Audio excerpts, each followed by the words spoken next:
gone, still on the ride. Mike and Need be side by side, talking thrills from coast to coast, celebrating what we love the most. Turn it up, feel the vibe, join the thrill of this ride.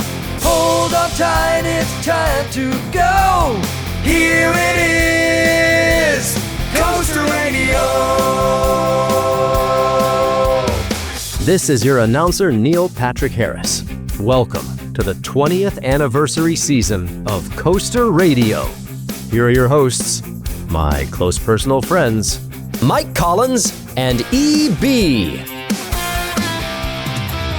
Hi, everybody, and welcome to the original theme park podcast. You are listening to Coaster Radio. My name is Mike. I am here with my friend E.B., and we are ready to talk theme parks and thrill rides.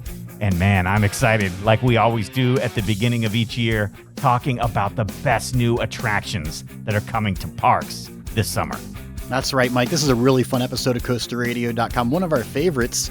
We always kick off the new year, I feel like, with the same cavalcade of episodes, the Coasterdamus episode, the best new attraction of the previous year episode. But this episode that we're doing today, and I think it's going to be a two-parter, it's our very good friend Arthur Levine joining us for the new attractions of 2025 episode of the 20th season of CoasterRadio.com. Yes, welcome, Arthur. Hey, it's good to have you. It's great to be here, and I'm especially pleased to be here on your 20th anniversary year. And as I say, I think every year, and it's particularly apropos this year, I've been listening since the very beginning. And I'm happy that you guys have invited me on since almost the very beginning, and happy to be part of it and happy to celebrate your 20th anniversary with you. And I just think it's incredible what you've done and how you've stuck with it, and looking forward to getting into what's going to be happening this year at the parks. And there's a lot happening. Thank you so much. And I mean, we were saying this right before we went on the air tonight, like you are a giant part of that anniversary. I mean, we've been doing shows with you pretty much from the beginning. And here's a little inside knowledge for people who love the stats and stuff. We'll do the listener survey stats later on, but here's a stat from Spotify from last year. They took a look at all of our episodes from the 2024 season, and by far the most listened to episode from last year was the one that we are doing tonight, the one where you come on and we talk about new attractions for the year. So I'm excited for this. I love that. This is one, I think, EB, that even people who aren't regular listeners of Coaster Radio, I think every year they at least come by for this one to get excited for what's coming up in 2025.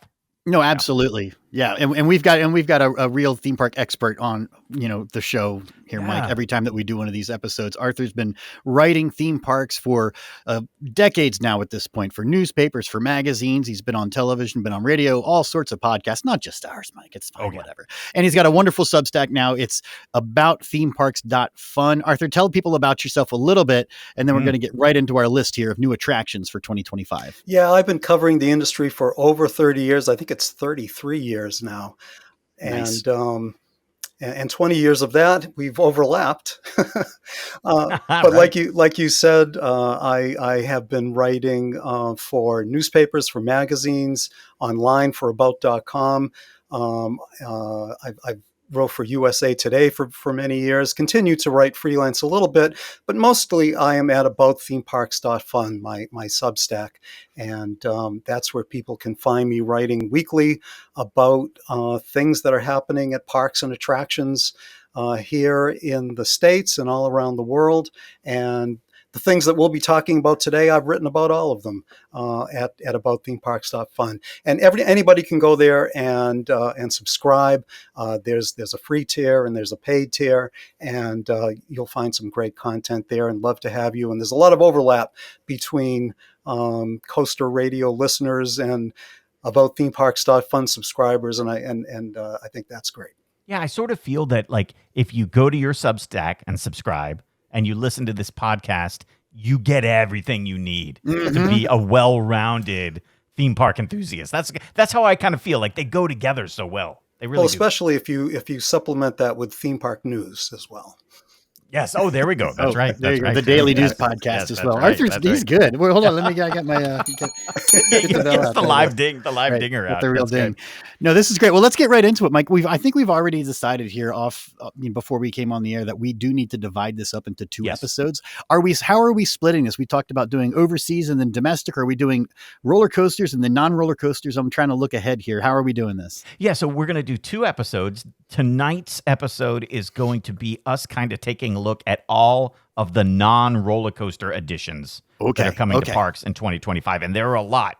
I mean, right away, we're going to talk Epic Universe. So that's going to take a good chunk of the show there. But then next week, we talk nothing but roller coasters, all of the new roller coasters coming to parks near you in 2025. So two fantastic episodes. Let's get it started. Let's talk. I mean, the biggest story, I think, of 2025 has to be in Orlando. We're talking Epic Universe.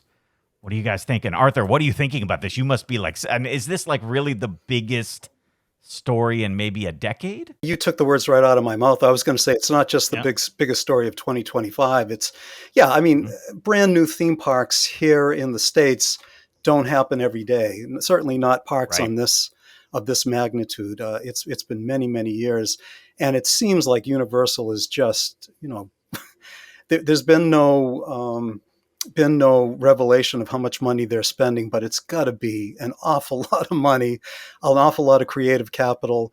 It's just wild what they're doing there, and it's got me really excited. I would imagine you guys are as well as the folks tuning into Coaster Radio. This is an enormous thing happening in Orlando. Well, let's get into this then. Let's go. I guess we're not going to talk about the roller coasters at Epic Universe, Mike. We're going to talk about those next week, but we do have some non-roller coasters coming to Epic Universe. Do you want to talk about the park holistically, Arthur, and then kind of get into these three attractions that we've got here listed specifically? Well, maybe we can talk a little bit. Yeah, there's going to be 5 lands there. Let me see if I can tick them all off. There's going to be Dark Universe, which is about the classic monsters. There's going to be How to Train Your Dragon, which is kind of the kids area. There will be another Harry Potter land. This one focusing on it's kind of a combination of Fantastic Beasts and Harry Potter. There's going to be Super Nintendo World. It just, I mean, in terms of, I think that Universal kind of rewrote the rules when they opened the first Wizarding World of Harry Potter at Islands of Adventure in terms of the level of theming and, just the excruciating attention to detail. And now they're building a park from the ground up with that same level of detail, that same commitment to theme. And I just, it's just kind of awe-inspiring what they're doing. They're also kind of copying what they did with Potter by dedicating a single IP to each of these lands. And that was something that was kind of different that they did all those years ago with the first Wizarding World. So they're kind of taking that template and taking it to the next level, I think. And also the groundbreaking attractions that they introduced at the Wizarding World. I think they're going to outdo themselves this time, and we're going to be, getting right into that momentarily with 2, perhaps 3 of the most incredible attractions, I think, that not only we're going to see here in the States, but around the world, really. Yeah. And I really feel that this park, aside from these rides that we're going to talk about here in a second, this seems to me like the type of park that you're going to walk around and just have surprises everywhere. Things, little details, little things, small little, not even attractions, but things you can experience. I can just sort of tell by even just the aerial shots that we're seeing of the place that I think there's going to be a lot of fun to be had in places that we haven't even been told about yet. So I'm really excited for those. Yeah, and I think the scale of it is going to be kind of something to behold. I remember seeing a stat that the smallest building in the new Wizarding World will be taller than the tallest building at Diagon Alley. And for those folks who have been there, that it's kind of all encompassing and you really feel like you're kind of shut off from the rest of the park, from the rest of the world inside Diagon Alley. The scale of they're just going to blow that scale away here with this Yeah. new Wizarding World, and the How to Train Your Dragon Land as well. It just looks like dragons flying overhead and the flora and the fauna, and it's just going to be kind of overwhelming, I think. Before we get into these rides here, do each of you guys have a portal that you're looking forward to the most? I'm curious. I'm always curious because all of them sound so good. I always ask people in these I know you're conversations. interested, Mike, in the Universal monsters, the Monsters Yes. Unchained, right? That's Because mine. You Yes. like the classic monsters. I'm disappointed the entire land is not in black and white. That's my complaint. I thought that would really be a really cool gimmick. For me, I think it has to be the Super Mario Land or the Super Nintendo, right? I've seen it, and I don't. I am still not sure if it's cool or not. And I think I have to experience it for myself. The hype has me excited. I've seen, not in person, but I've seen the LA Super Mario World. It just doesn't seem to impress me that much, but this one is so much bigger and there's so much more. Yeah.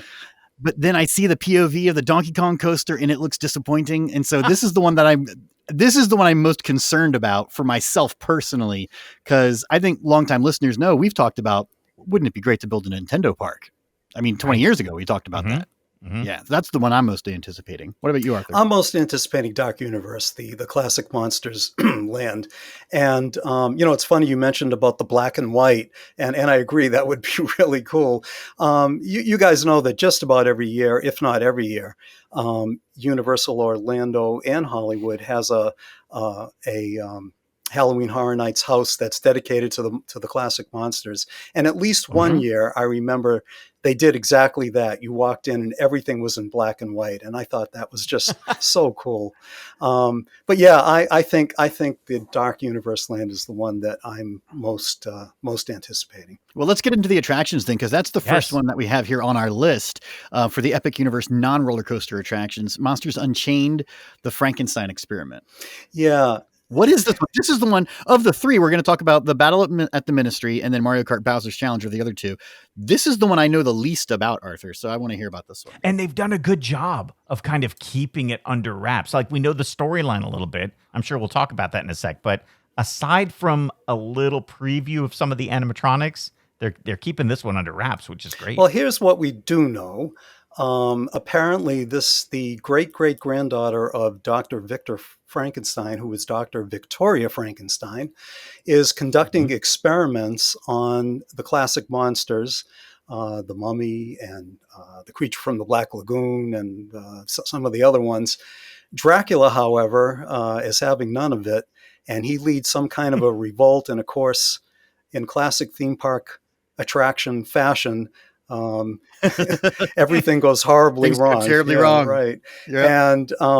And so we're kind of, I think, in the middle of this battle between the good Dr. Frankenstein and Dracula's minions, and so the animatronics, they did give us a little bit of a look at some of the animatronics, and they just look mind-boggling.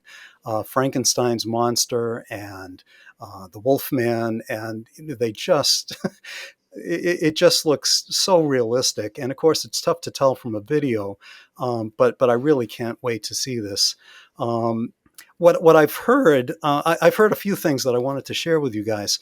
One is that this is supposed to be incredibly edgy, and Universal's never been shy about kind of doing, in your face thrills and certainly leaning into horror for Halloween Horror Nights. And this is kind of, like a year-round ode to the classic monsters. I've heard that the psychological thrills are going to be really, really intense for this. Oh, great. And I've also heard from some folks who I know who have worked on this attraction that they haven't told me, haven't revealed any secrets, but they said you're just going to be blown away. I mean, these are people who have been in the industry for a long, long time. And they said that, this one, they just kind of pushed to the limits. And I've got a couple of quotes here. This was in a video that Universal shared. This is from folks at Universal Creative. One of them said, "You're going to see things that defy what you know of as a theme park attraction." Hmm. Another one said, we Wow. used every technology that we know, and then we realized we needed to develop new technology. So Wow. Yeah. when I hear things Yeah. like that, and especially when I hear kind of the Uh-huh. offline things from folks that I know, folks that I respect and know, that they have a lot of credibility in my eyes, this is one to really look out for. However, we're going to be talking shortly about the Wizarding World attraction as well, and that sounds equally mind-boggling. So, This attraction especially is giving me the same type of vibes that we had back in 1999 when Universal opened Islands of Adventure, when we heard about the Spider-Man ride, because those quotes you gave, Arthur, kind of could go back in 1999 for what they did with Spider-Man, like new technologies, new ways of presenting a theme park attraction.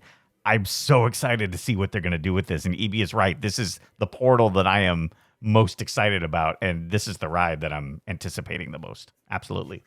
Disney has this incredible legacy that they draw on, and the Disney parks kind of immerse you in their the timeless stories that they've been telling for decades.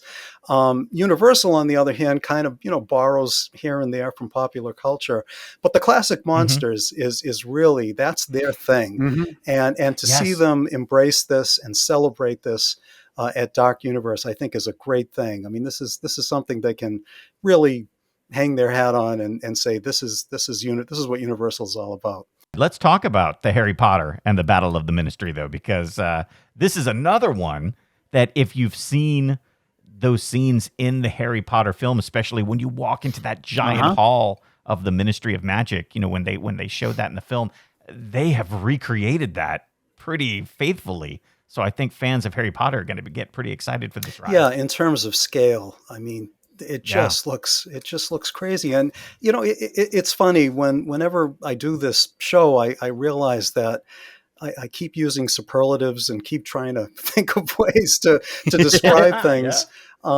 But I think they're well earned. I mean, it's difficult. I've been writing about the industry, as I said, for over 3 decades, and it's kind of hard to come up with new ways to describe things that are just so cutting edge and so so wildly inventive and immersive. But these two attractions really seem like they're hitting all the right notes. Oh, yeah. All right, but Absolutely.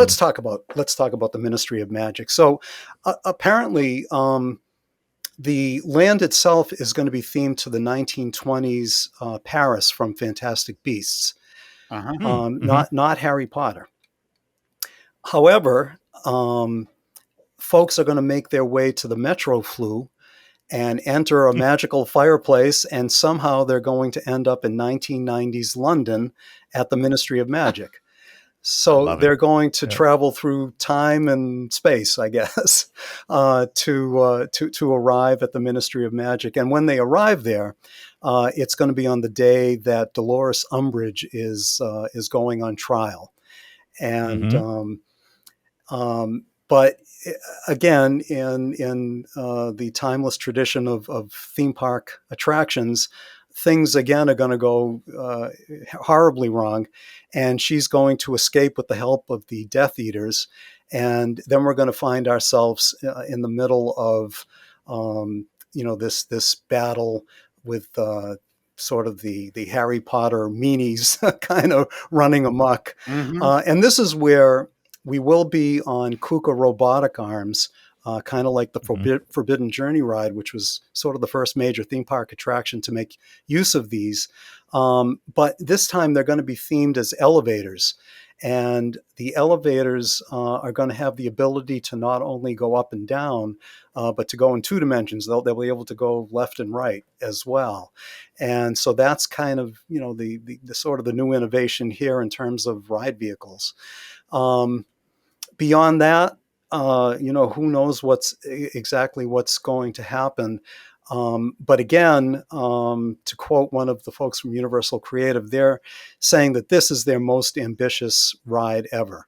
From Oh, wow. Universal and from the folks who created Mm. Forbidden Journey and Spider-Man and all of the other things that they've done, that's kind of saying a lot. And so it's sort of a toss-up, I think, between Ministry of Magic and the Monsters Unchained in terms of what I am most anticipating. But they just both look like they're going to be, kind of, your tongue's going to be on the ground and you're going to be saying, what in the heck is going on here, I think. Arthur, what do you think about the Harry Potter IP in general? Are they just trying to squeeze the last bit out of this? Does Harry Potter resonate with you as an enthusiast? I can't say that I'm the world's biggest Harry Potter fan. I'm really a fan because of the theme parks. I didn't come to it having read the books or seeing the films. It was kind of the other way around. I experienced the theme park attractions and then kind of checked out the movies. So for me personally, I can't say that I never really was a huge Harry Potter fan. Do I think it still has legs? I think so. And it's funny. I think maybe sort of beyond the books and the films, I think they've sort of taken on a life of their own as theme park attractions and theme park lands. And I think folks like me who aren't necessarily big Harry Potter fans, when they go to Universal Orlando and they go to the two existing parks, you have to go check out the Wizarding World of Harry Potter. And it feels like it's just an intrinsic part of, the Universal Orlando experience. So to me, it makes sense that they're doing it again here at Epic Universe. Do I think that its popularity will continue? I don't really know. That's difficult for me to say. And don't forget about the reboot on HBO that's coming up. I mean, that might breathe some life into it.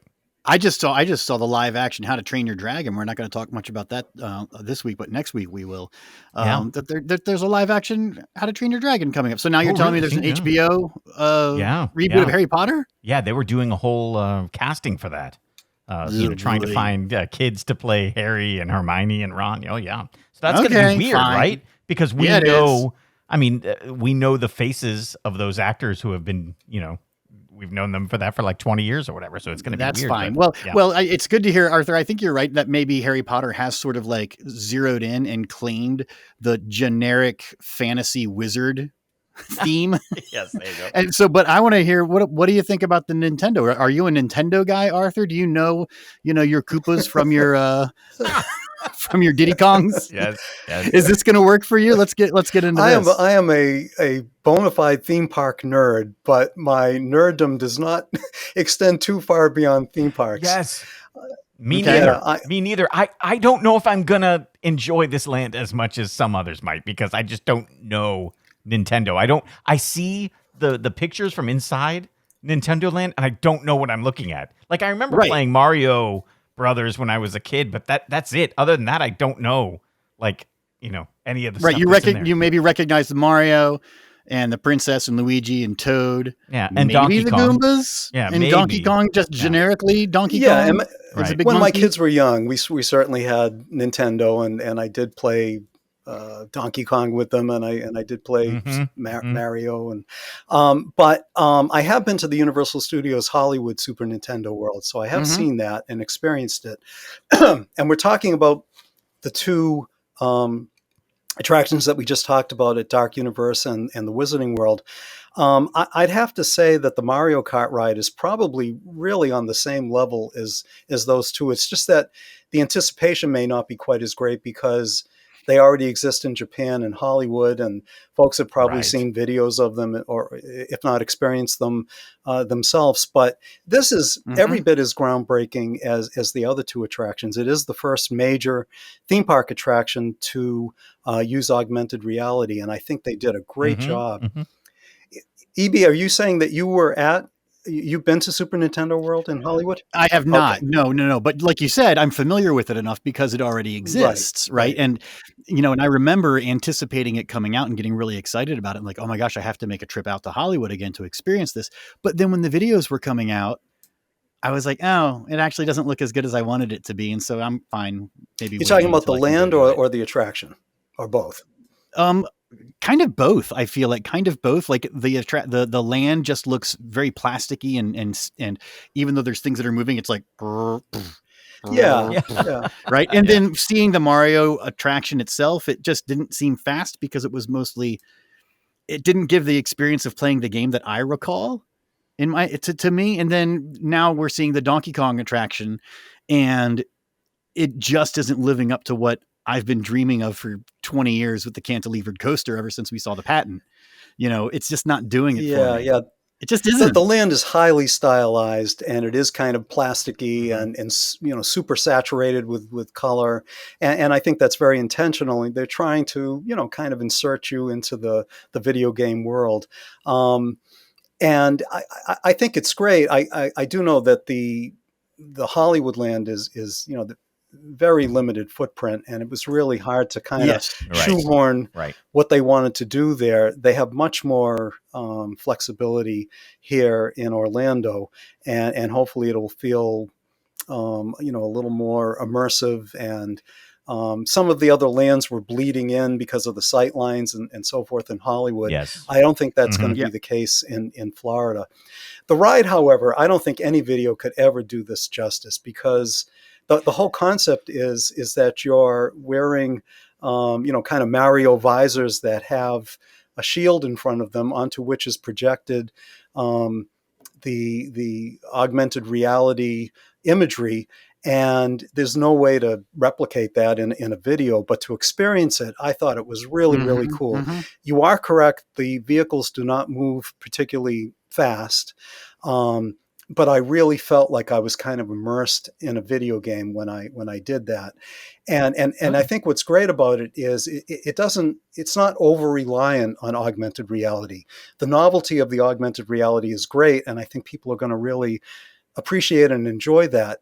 But they pulled out all of the stops and went and used all kinds of things that are in the theme park designer's palette. There's animatronics, and there's star fields, and there's projections and video imagery and lighting effects and all kinds of things that are going on, and it just bombards your senses, and Wow. just makes you really feel, I think, that you're immersed in a video game, and of course you're also literally trying to score points. I mean, there's a Right. very interactive Right.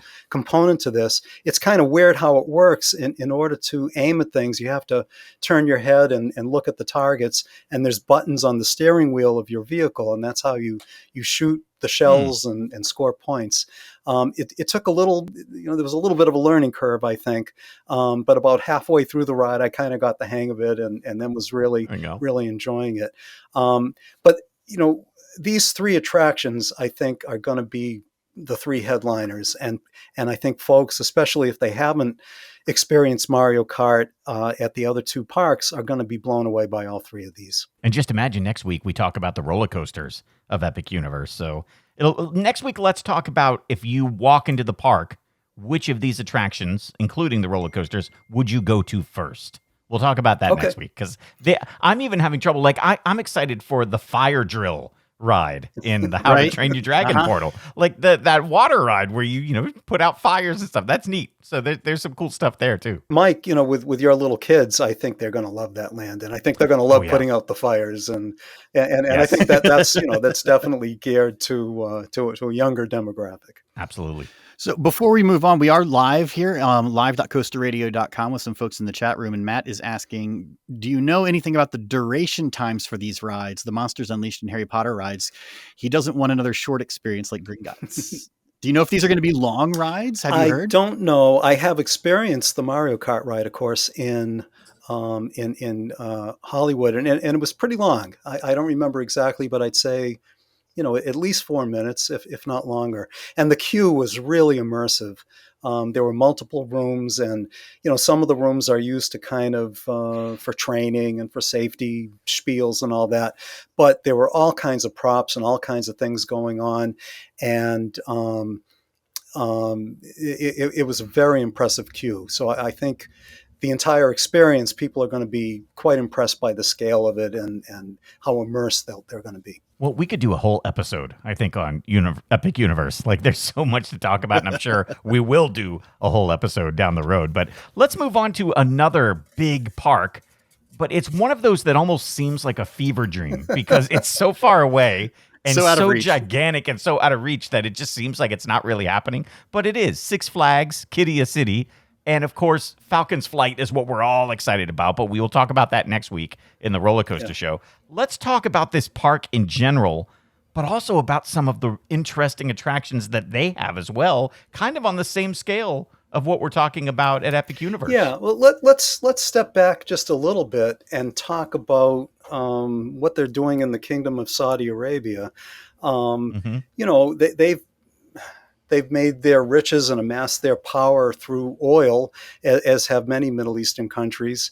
And now they're, you know, kind of looking at the way of the world, and they're looking at diversifying, and tourism is one of the ways that they want to diversify. And this is a country that was, until I believe 2019, no foreigners were even allowed to visit. Never mind, they were trying to encourage people to come.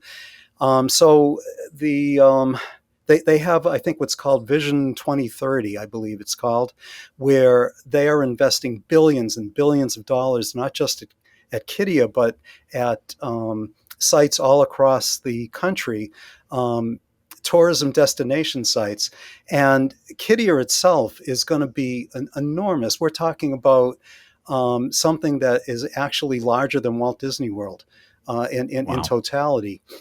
And kind of one small part of it will be Six Flags Qiddiya City. There's also an Aqua Arabia water park that will be opening this year as well. But there's going to be a Dragon Ball theme park, and that's off in the future, and all kinds of other things. There's sports stadiums and auto racing, and people are going to live there, and there's hotels, and I mean, it just goes on and on and on. Wow. So the scale of this is incredible. Now, this is a Six Flags, but it's unlike any Six Flags in the world today. It kind of takes, you know, sort of the essence of Six Flags, but what would Six Flags look like if it had almost unlimited resources? Right. Yes. Infinite money in a desert. Right. Oh, yeah. Right. And so that's what's happening here. So there's one attraction called the Enchanted Garden, which to me looks like it would easily, it would comfortably be something that you would find perhaps at Epic Universe or at Walt Disney World.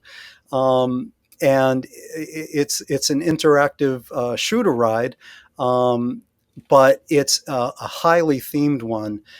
To me, it gives off vibes of Pandora, the World of Avatar. And you got to remember, we're talking about something that's literally in the middle of the desert. And the theme here is that it's an enchanted garden, and there's this kind of this bioluminescent plants and flowers, and everything is about going through these different garden settings. And folks are going to be equipped with, I think they're called dew sprayers, to shoot the plants or in some way, get points. There's going to be 7 scenes in this, and I often use the expression e-ticket ride, and folks don't always know what I'm talking about. I'm sure you guys do, but in the early days of Disneyland and Walt Disney World, for that matter, the way that you experience the attractions, it wasn't necessarily pay one price and you get in, you can go on anything. You had to buy ticket books, and the different rides were rated from A to E, with E being the very top best rides, Space Mountain and, Big Thunder Mountain and so forth. And this to me looks like very much like an e-ticket attraction. Again, that would be that you'd comfortably find at a Disney park or Universal Park. Another attraction to talk about, it's one I've been waiting to see built somewhere ever since I think it was announced at IAPA in terms of an attraction that could be built. It's one of these Aquaticar attractions. This was another one that we never thought we would see outside of like maybe a wackadoo cruise ship location, but now it's at a park. Yeah, I'm like you, Mike. I Flags saw this first at IAPA on the show floor. I did like a triple take as I was walking past the booth, and I'm like, what the heck is this? I've since been able to get to know the folks. It's a company called Subsea Systems out of California. They create things like the Sea Trek, the diving helmet thing that you wear at SeaWorld. They've done other things at theme parks, but this is something totally new, the Aquaticar. And I think we may have talked about this before. I may have talked about this on Coaster Radio, but the whole concept of it is just nuts. They have these 2-passenger ride vehicles, and there's a dome that kind of goes over the top half of your body that, and the car literally goes underwater. And if you've ever did a science experiment when you were like in the 4th grade and you took a glass and you stuck it in a pot of water, you know that there's kind of a vacuum inside the glass. So that's kind of the theory here, that no water will come into that dome that's covering the top half of your body. The bottom half, you'll be in a bathing suit and you'll be wet. And they're going to pump air into the dome, and it's going to be interactive, kind of like the antique cars or the Autopia. You're going to be able to steer this underwater in kind of you'll have a trough of sorts that you'd be able to bump off the sides, and they're going to theme this as well. It's going to be there's going to be, I think, coral reefs and things like that. So there's going to be these underwater scenes that you're going to go by, and this is going to be a 4.5-minute ride.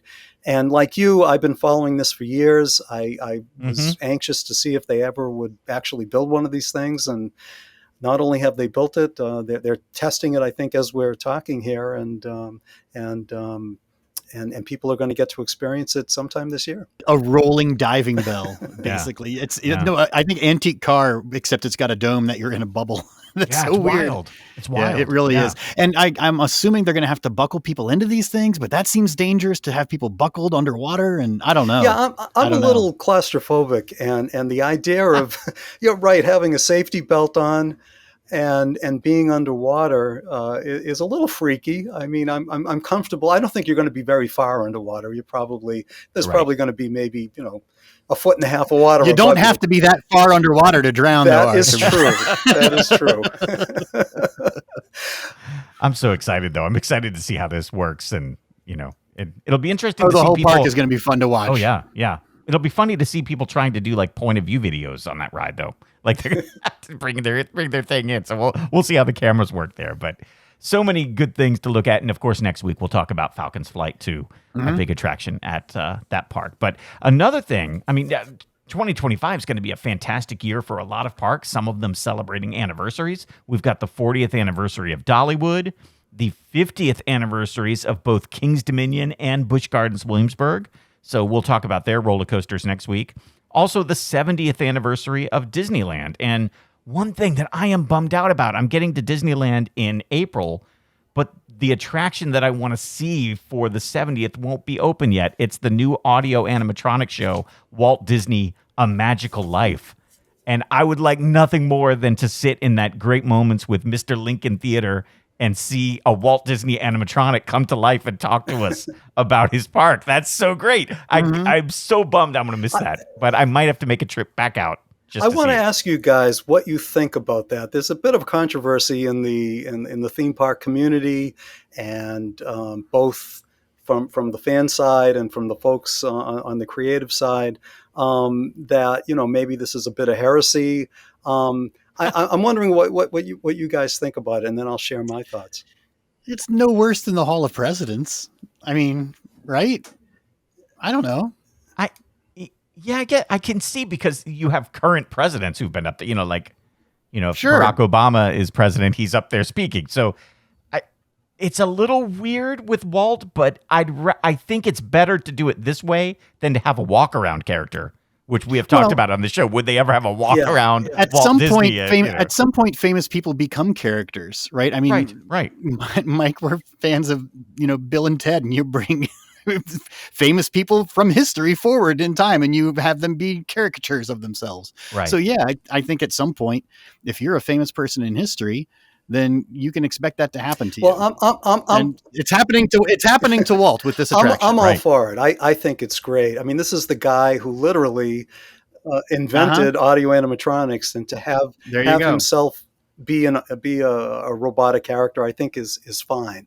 And he's going to be addressing people from his office, the office that those of us who are old enough, and there aren't many of us left, I guess, but who grew up with the Wonderful World of Color and the Disney television shows. At the beginning of every show, Walt would speak from his office, which I think was actually really a studio. It wasn't really his office, but that's going to be the set where he will be talking in the theater. And I think it's going to be kind of a folksy, he's going to strike a conversational tone, I think, and talk about, I don't know what he's going to talk about, but I think it'll be great. I would be totally against having a walk around character and somebody imitating Walt Disney. That just doesn't seem right at all to me. But this is great. This is great. And the 70th anniversary, there's going to be all kinds of other things happening there at Disneyland. One of which is a World of Color happiness show. The theme of the 70th anniversary is happiness, because Walt Disney famously said to all who come to this place, to all who come to this happy place, welcome. And so that's where that's why they're focusing on happiness.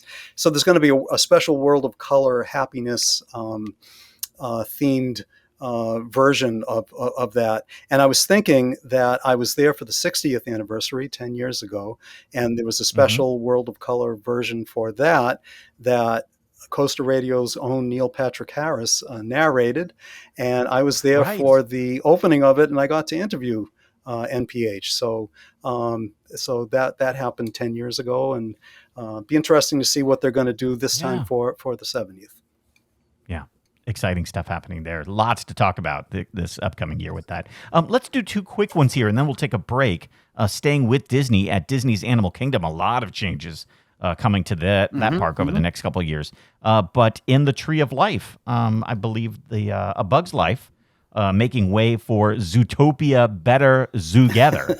So that should be a lot of fun. Yeah, there used to be It's Tough to Be a Bug, which, again, you're right, was based on A Bug's Life. That was there for many, many years. 4D theme park presentations have maybe lost a little bit of their magic, because we can go to the local multiplex and see a 3D film now. What theme parks can do that the local multiplex can't do, however, are things like animatronics and special effects. And, this is going to be, I'm sure, a tricked out theater, as it was for It's Tough to Be a Bug. But this time it's going to be based on Zootopia. Disney hasn't really revealed too many details about this, but I think it'll be sort of in the same, vein as It's Tough to Be a Bug, just different story, different characters. And while people are in Florida and getting a chance to see that, they can go south to Tampa Bay, to Busch Gardens, and check out the new Wild Oasis, which I guess that's kind of a redo of an area that's already there. Yeah, they have an area called Jungala, and I think part of it was closed off, and they've redone it and rethemed it. This is a kids area, focused. It's kind of for families. There's going to be a climbing structure. There's going to be, I think, a splash pad and fountains and a kiddie drop tower. So, and there's going to be animals as well. A lot of people may not realize, if you haven't been there, that Busch Gardens, Tampa Bay is as much a zoo as it is a theme park. So I don't think they've announced what animals will be featured there, but there will definitely be animals to see there as well. Well, this is going to be a fantastic year coming up. We are only really a quarter of the way through the attractions that we're going to talk about, because we've got a whole nother half of the show this week and then a whole show next week. So let's take a break. When we come back, we're going to talk about projects like Universal Horror Unleashed. Yes. We're going to talk about a new ride at Hershey Park. We're going to talk about flying theaters. We're even going to talk some Peppa Pig at some point. So much happening, guys. We're here with Arthur Levine, and we will be right back. This is Coaster Radio.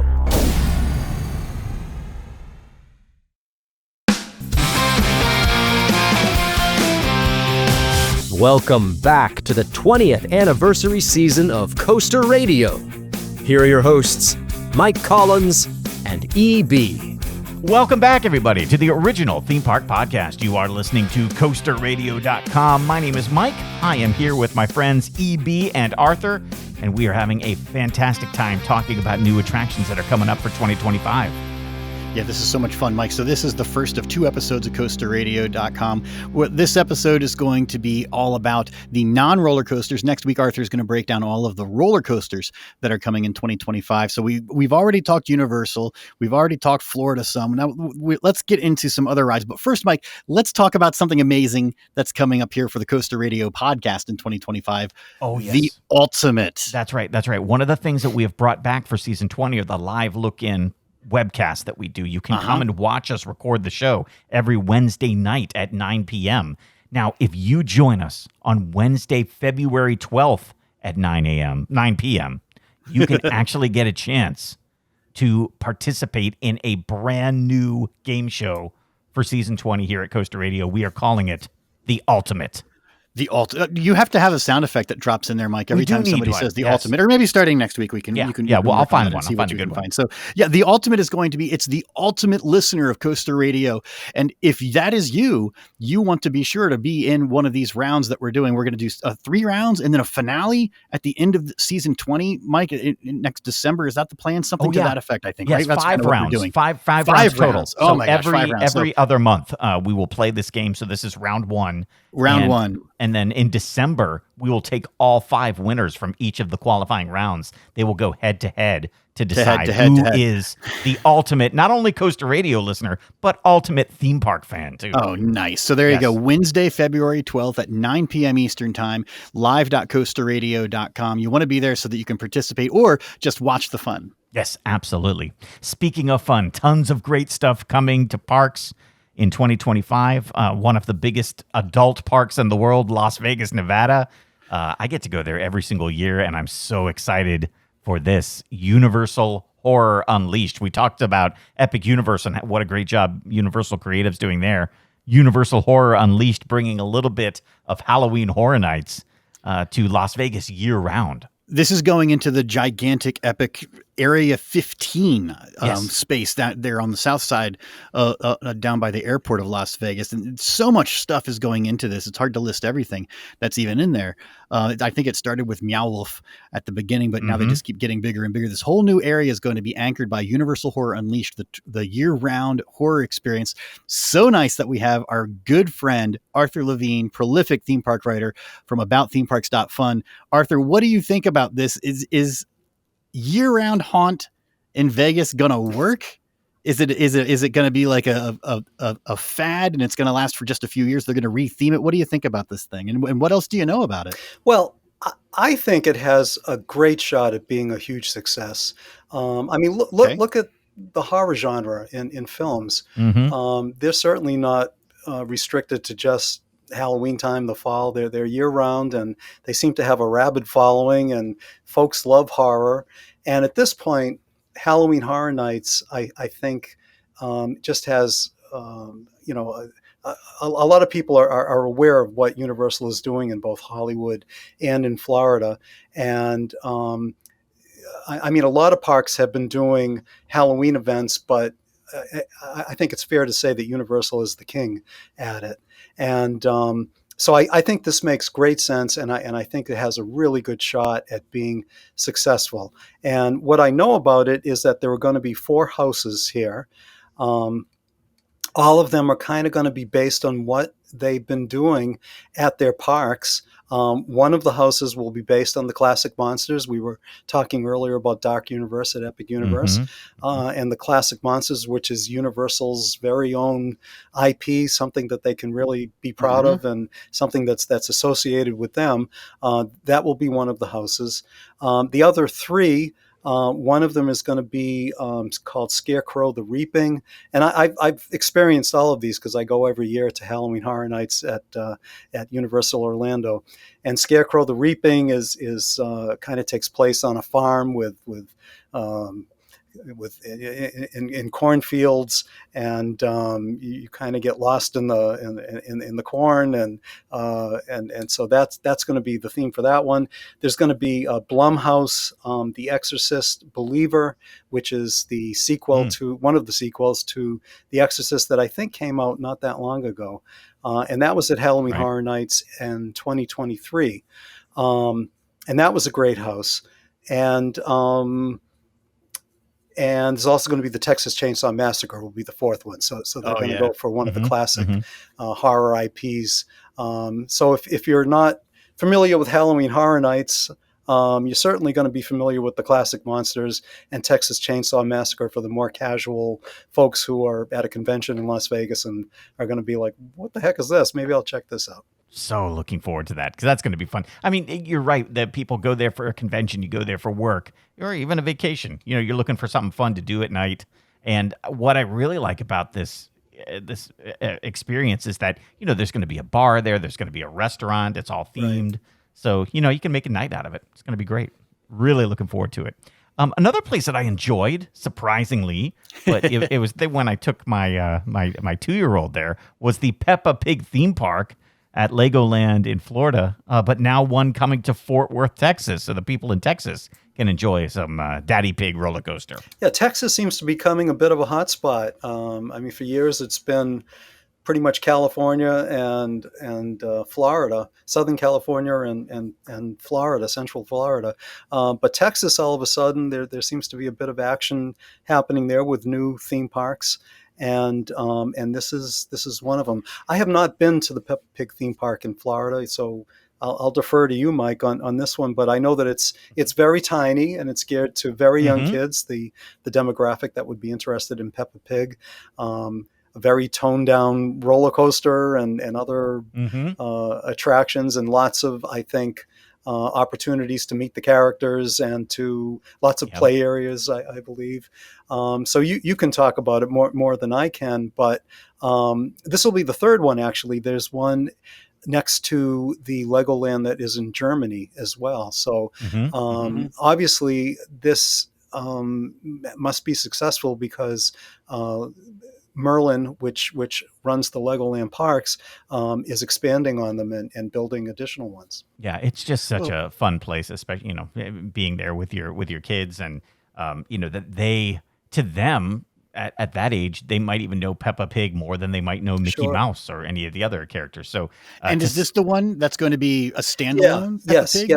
Yeah, that's going to be different, isn't it? Right. It won't have the Legoland Park or the Legoland Resort to draw on. So yeah, that'll be something a little different for Merlin to be doing this. Yeah, so I'm excited about that. That's going to be great for parents and kids in Texas.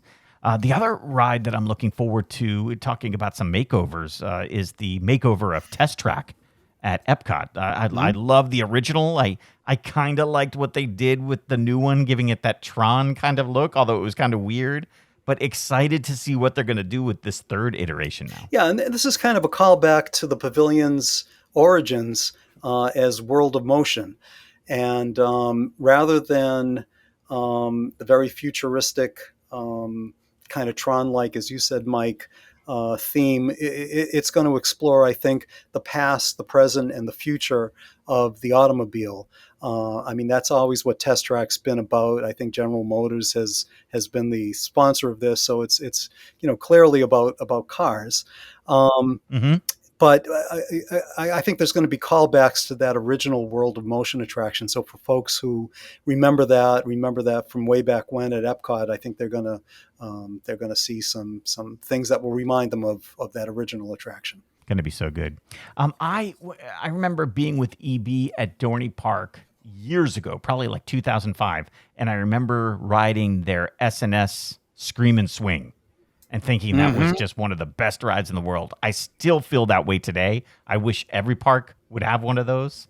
And I'm excited that Hershey Park is going to get one, the Twizzlers Twisted Gravity.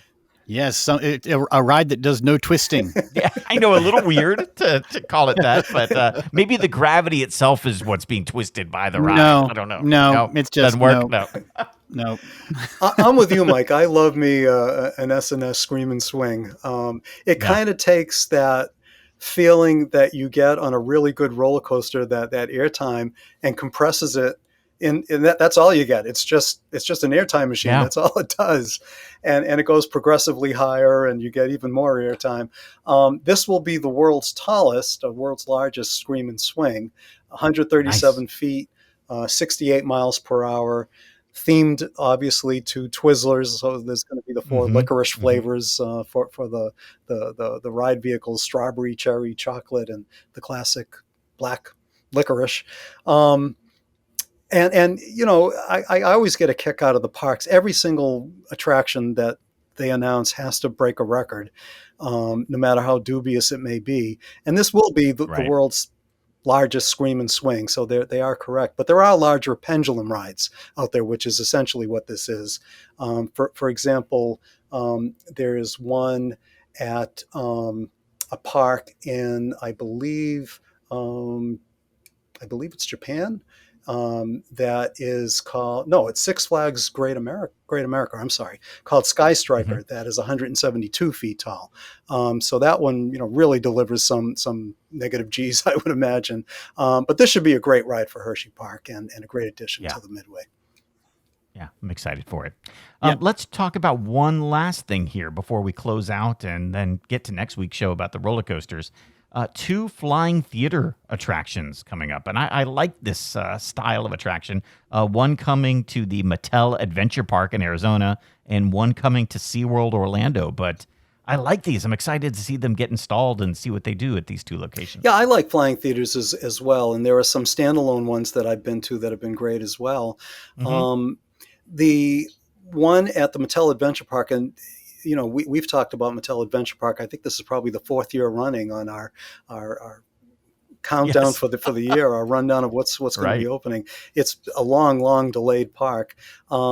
There's very little, really, there's nothing that they've announced about what's going to happen inside this Barbie flying theater. But I would imagine you're going to be transported to the world of Barbie, perhaps similar to what we saw in the movie last year. I don't really know. Yep. The one in Orlando has a placeholder name, Immersive Experience. I'm sure they're going to be coming up with a better name than that. And that's going to be in the Arctic area, the Arctic pavilion that they have. So you're going to be taking a journey to the Arctic. You're going to see the Aurora Borealis and beluga whales. And that's what's going to be happening in that flying theater. And of course, for folks who don't know what a flying theater is, this is what Disney kind of pioneered with Soarin'. Yeah, very cool stuff. Very cool stuff. So there are all of the non-roller coaster attractions coming to parks in 2025. And I mean, I'm sure there are a ton more that we didn't get to. So if you've got a favorite at one out there, email us at feedback@coasterradio.com and EB and I will talk about it on the show for you. But we are really excited for next week because I counted them up. I mean, there are just a ton of roller coasters we're going to talk about next week. This is a great year for roller coasters across the world. So we're going to talk about them. I mean, we're going to talk about Alpine Fury at Canada's Wonderland. We'll talk about Falcon's Flight at Six Flags Qiddiya.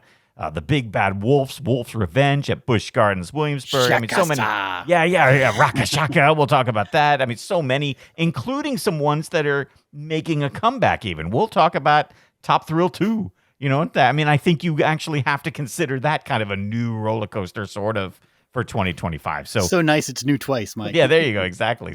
So much great stuff coming up next week. And Arthur's going to join us again for that episode. So thank you so much for being here with us this week, Arthur. It's always fantastic to have you here. It's great being here, and I look forward to talking about roller coasters. And yes, this is an incredible year for roller coasters, not the least of which is Falcon's Flight, which we'll get into next week. Oh, yeah. And don't forget, everybody head to aboutthemeparks.fun and subscribe to Arthur's Substack. It's fantastic. It's so much great content that you get just week after week and all throughout the year. So you definitely want to check that out. Do that before you come back and hear next week's episode. I think that'll be really good. So and a ton of stuff to get excited about, man. I mean, like here we are. Like the start of the year is always great here at Coaster Radio because there are all these like episodes that we just love doing, and I'm excited that this is a 2-parter. EB, very good. That's a very good idea, Mike. So we are not going to let Arthur go. We're going to record next week's episode here. So look for that next week. Mike, for now, let's say thanks to everybody who supports the show at patreon.com/Coaster Radio, especially those who support the show at the $20 level: Alex Payne, Brian Wackler, Chris Rankin, Cincinnati Nick the Sweatshirt Guy, our friends at Club Z, the 2 bearded coaster Chris's, CM Venom, Colton Toms, David Sakala, Dino, Grace, John Brody, John Brown, and Josh Combs. Also Justin Padilla, Karen and Lee Halloran, Kevin Wilson, Kyle Kiefer, our friends at Made to Thrill, Matt Walker, Michael Foucault, Paulo de los Reyes, Rich Barber, Rick Burnley, Shane Mankiewicz, our friends at the Thrill Nerds, Tom from Louisville, and Zachary Carpenter. That's right. And let's give a shout out, Mike, to our friend at Linder Design Company, specializing in branding, illustration, and small batch custom apparel. You can find them on Instagram at Linder Design. That's LINDNER Design. The new Coaster Radio 20th anniversary logo that's out there right now. And on t-shirts, EB. It's on a t-shirt that people can buy right now too, right? That's right. Go, coasterradio.com. Scroll down. You'll find the link there for the coasterradio.com t-shirt shop. I'm loving what you guys are doing this year. I love the new logo. I love the new music. I love the new NPH intro. It sounds great. Yeah, it's fun. I think there's like a new energy. At least I know I'm feeling it for the 20th anniversary, just to get excited about anytime you do anything for 20 years, you got to celebrate. So that's what I feel like this week's episode is. Next week's episode is going to be even more of a celebration because this is a good year for theme parks. I like that our 20th anniversary is during a really good year for theme parks where a lot is going on. Absolutely true. Really excited about it. And of course, happy to have you here to celebrate with us, Arthur. Happy to be here. All right. So we will see all of you guys next week. You've been listening to Coaster Radio, the original theme park podcast. To learn more about the show and hear hundreds of episodes from the archives, visit our website at coasterradio.com. This is your announcer, Neil Patrick Harris. Thanks for listening. Peace out, suckers.